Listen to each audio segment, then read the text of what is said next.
मैंने coaching centre से पढ़ाई की कोचिंग थी सेंटर में और यूपी से करूँगी और आगे जहाँ वीडियो तक बन मुझे रहा हो है। मुझे है ना, जो आदमी उसमें परिपक्व हो जाता है उसे कहीं भी मान सम्मान मेरा व्हाइटनर लगा दिए शायद इसी तरह आसानी तो होती थी, फिर भी हम लोगों ने खुद से सेल्फ स्टडी का तैयारी करना है। IPS बनेंगे हम।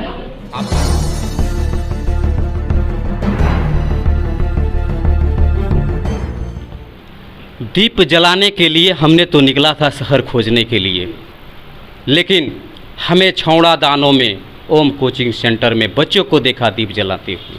वहाँ पे एक शिक्षक है जिनका नाम है राम किशोर पंडित, जो प्रोफेसर भी है, और उनके पुत्र शिव कुमार जी हैं, उनके भाई भी हैं, और एक और टीचर हैं जिनका नाम है उमेश कुमार। लेकिन यहाँ के बच्चों को कैसे जज्बा जगा है कि कम ही समय में वो अपने जज्बा दिखा दिए कि लॉकडाउन में बंद होने के बावजूद भी अपने अच्छे मार्क्स लेकर आके और जिला टॉप और ये छौड़ा दानों में टॉपर आ गए, जिसमें नाम है प्रीति कुमारी। और मैं उन्हीं से मिलकर जानकारी लूँगा कि क्या और क्या अपने शिक्षक से जानकारी लूँगा और वो क्या बनेगी और इसके आगे क्या उसका शिक्षा का उद्देश्य रहेगा, मैं उनसे जानकारी लेके अपने वीडियो के माध्यम से दिखाऊंगा। लेकिन आप अगर मेरे चैनल को सब्सक्राइब नहीं किए होंगे तो प्लीज़ आप सब्सक्राइब कीजिएगा, क्योंकि नए नए अपडेट देता रहूँगा। अब मैं प्रीति नाम प्रीति कुमारी। आपके पापा जी का नाम क्या है? राम बाबू ठाकुर। और कहाँ से स्टार्टिंग पढ़ाई की? स्टार्टिंग यहाँ 12th की बात की जाए तो मैंने ओम कोचिंग सेंटर से पढ़ाई की थी और घर पे भी सेल्फ स्टडी मैंने किया था बस, और फैमिली का बहुत सपोर्ट रहा है मेरे एग्जाम, मतलब मेरे इतने बड़े रिजल्ट में। और नहीं, कितना घंटा पढ़ी कि आज 427 मार्क्स लेके आई? मैंने कभी टाइम काउंट नहीं किया कि मैं कितने देर पढ़ूंगी, जब मन करता था तब पढ़ती थी। हाँ, ऐसा है कि मैं 4-5 घंटे मेरे दिन के हो जाते थे और रेगुलर मेरा पढ़ाई होता था, कभी डिस्टर्ब नहीं किया मैंने आज तक, और नहीं करना भी नहीं चाहिए एक्चुअली। अच्छा, आपके घर में मम्मी पापा आपको क्या कहते हैं? मम्मी पापा तो हमेशा सपोर्ट में ही रहते हैं मेरे, और हमेशा सपोर्ट में रहेंगे, मुझे लगता है कि रहेंगे, और बहुत बड़ा योगदान रहा है और आगे भी रहेगा उनका। अच्छा, ये बताइए कि आप पहले सरकारी स्कूल में पढ़ी थी कि प्राइवेट से, या कि कोचिंग में पढ़ी? मैंने बिहार बोर्ड से ही पढ़ा, प्राइवेट मैंने कभी ज्वाइन नहीं किया।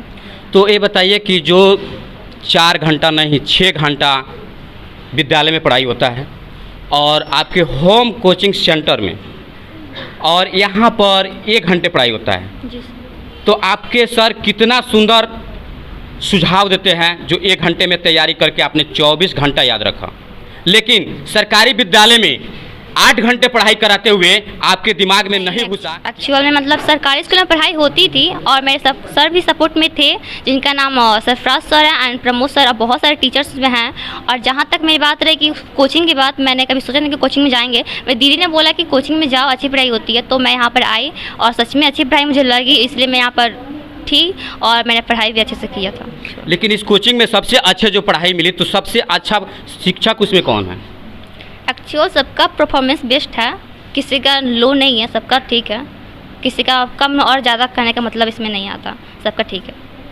लेकिन आपके मम्मी पापा का आगे के उद्देश्य क्या है कि आपको क्या पढ़ाएंगे न पढ़ाएंगे, ये बताएं। एक्चुअल में घर की स्थिति की बात की जाए तो उतनी अच्छी नहीं है, पापा के पास उतना पैसा है नहीं पढ़ाने के लिए, बट मेरी खुद की राय है कि मैं यूपी करूँगी और जहाँ तक मुझे हो पाए मैं खुद से मेहनत करके पैसे इकट्ठे करके मैं कैसे भी कर लूँगी, मुझे इतना खुद पे कॉन्फिडेंस है, मैं कर लूँगी। एक्चुअल में जज्बा को दाद दे तो आसमान भी छोटा पड़ता है, और बच्चे चाह तो जहाज भी छोटा पड़ता है। आप देखें कि एक बच्ची बोल रही है कि खुद से मेहनत करके मैं BPS IPS की तैयारी करूंगी, लेकिन झुकूंगी नहीं, पढ़ते रहूंगी और बढ़ते रहूंगी। सालू है और मैं उससे जानकारी मैं अपने चैनल के माध्यम से आपको दे रहा हूं कि कैसे वो पढ़ाई की, घर पे पढ़ी है और क्या कोचिंग में पढ़ी है, और इनका आगे बढ़े पढ़ाई के।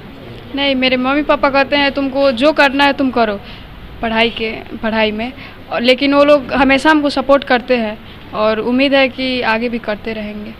अच्छा, कितना घंटा घर पे पढ़ती हो? 5 से 6 घंटा। 5 से 6 घंटे के अंदर आपको कोई डिस्टर्ब, घर में भाई माँ बहन जो भी है, कोई डिस्टर्ब नहीं करता? नहीं, कोई नहीं डिस्टर्ब करता है। आगे क्या बनना है? आगे धुआं वीडियो उठेगा तो आग लगेगा। अगर पढ़ोगे ना तो आसमान भी दे रहेगा। जी, मेरे मम्मी पापा सलाह देते हैं और वो लोग सपोर्ट भी करते हैं। आपके भाई भी हैं? जी, कितने भाई हैं? एक भाई और 3 बहन। भाई पढ़ते हैं? जी, भाई इंजीनियरिंग आपने- करता है। वो भाई जब इंजीनियरिंग किया तो आपने क्यों दूसरा पढ़ाई किया? दूसरा भी तो सोच सकते थे कि हमने एक टीचर बन जाए या डॉक्टर बन जाए। यूपीएससी की क्यों बात करें? नहीं, मेरा बचपन से ही शौक़ है और मैं वीडियो बनकर जो भी हमारे समाज में, देश में जो भी भ्रष्टाचार है उसको हम दूर करना चाहते हैं। लेकिन आजकल के कोई भी वीडियो आता है ना तो भ्रष्ट फायदा करता है, भ्रष्ट समाप्त नहीं कर रहा है, क्योंकि गरीब को ही शोषण किया जाता है और अमीरों को डर से उसको बोला नहीं जाता है। क्या तुम वीडियो बन के आओगे तो ऐसा ही करोगे अपने ब्लॉग में? नहीं, ऐसा नहीं करेंगे। होगा सच्चाई का साथ देंगे और बुराई का उसी को करेंगे, अगर झूठा होगा हम नहीं करेंगे।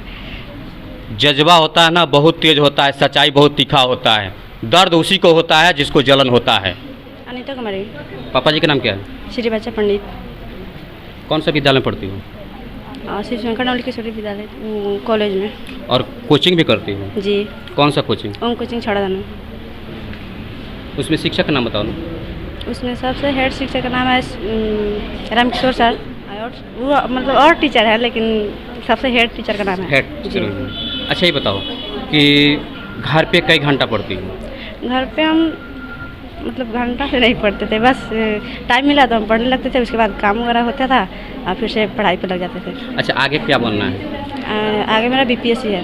बीपीएससी है जी। तो अभी के लिए तो आपको 8 घंटे के लिए टाइम नहीं मिल रहा है पढ़ने के लिए, तो बीपीएससी के पढ़ने के लिए आपको 14 घंटा की टाइम चाहिए। घर से बाहर जाना होगा, घर से बाहर। यानी कि घर से संभव नहीं है? नहीं है। तो पैसा कहाँ से आएगा? पापा लगाएंगे। तो पापा क्या करते हैं? डॉक्टर है। वो दूसरे के लूटते हैं तो आपको बांटते हैं? नहीं तो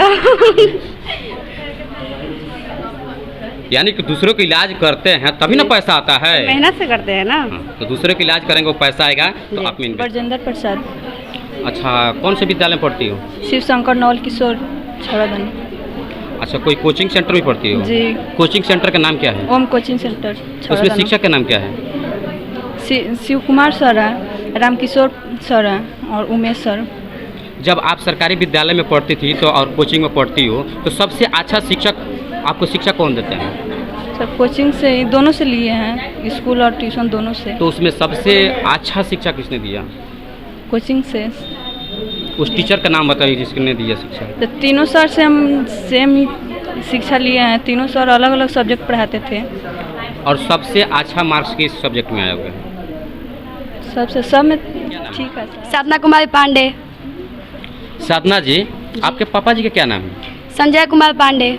आपके पापा जी क्या करते हैं? स्कूल चलाते हैं, स्कूल के डायरेक्टर है। कौन सा स्कूल? RVGPS छड़ादाना। कितना तक पढ़ाई होता है उसमें? 8 तक होता है उसमें।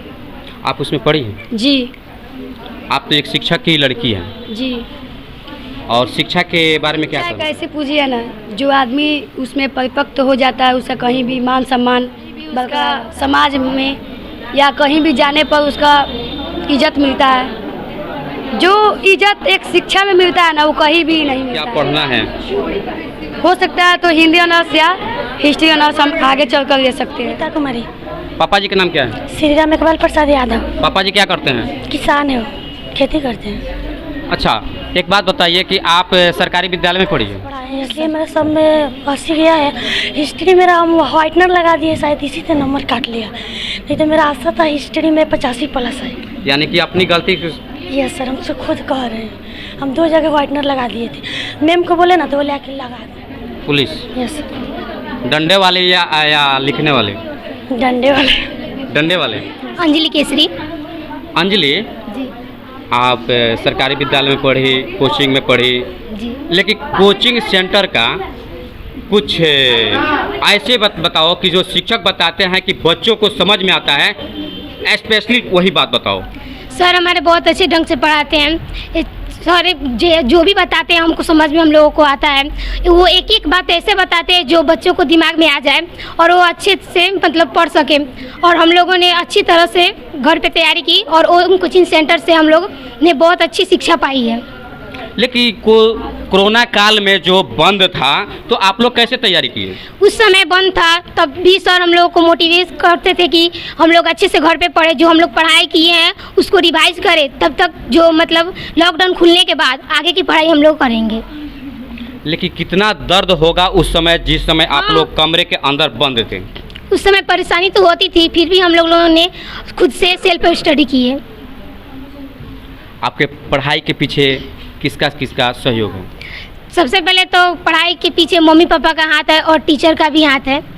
सबसे अच्छे टीचर कौन है? टीचर तो वैसे सभी हम लोग के बहुत अच्छे हैं और उनका किसी का किसी से बराबरी नहीं कर सकते हम लोग, क्योंकि सब टीचर हम लोग के सामने बहुत अच्छे ढंग से पढ़ाते थे। आगे क्या बनना है पढ़ के? हमको आगे प्रोफेसर बनना है और सर से हमको मोटिवेट मिलता है कि हम चाहते हैं कि सर की तरह हम भी प्रोफेसर बने। क्या बात है।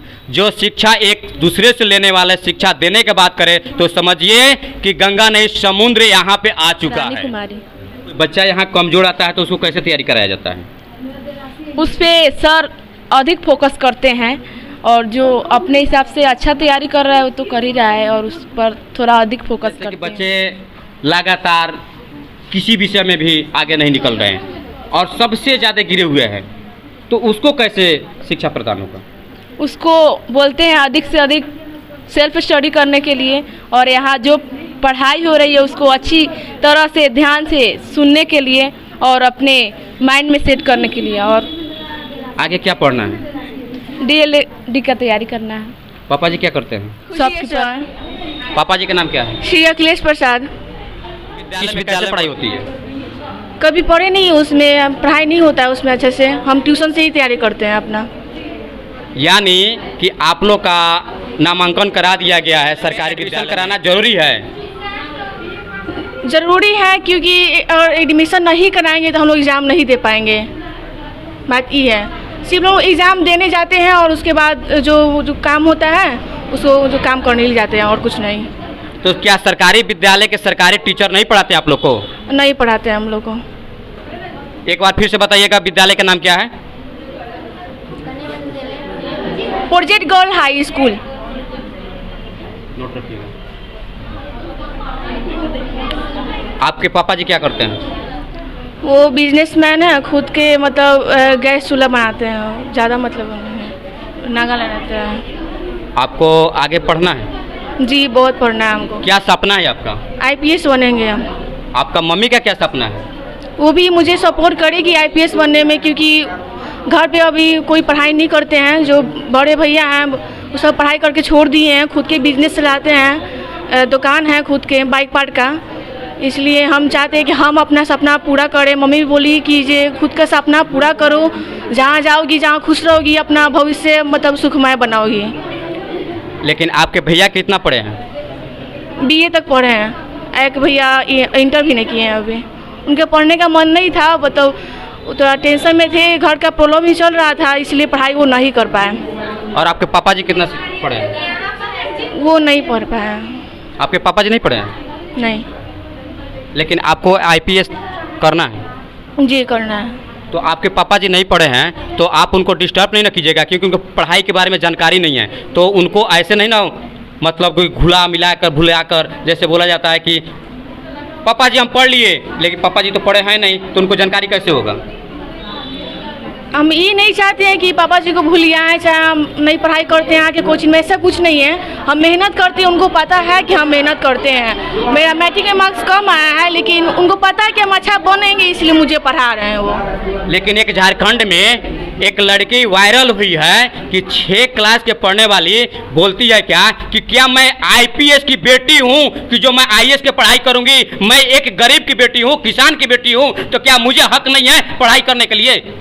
बिल्कुल सही बोलती है वो, एकदम अच्छा बोलती है। तो आपका क्या उद्देश्य है? मेरा भी वही उद्देश्य है। हम एक गरीब किसान की बेटी है। मेरे पापा जी बहुत दूर रह के मतलब हमको पढ़ाते हैं, मेरे फैमिली को भी तो बहुत ज़्यादा सपोर्ट करते हैं, तो बहुत ज़्यादा मतलब मेरे लेकर बहुत ज़्यादा सीरियस रहते हैं वो।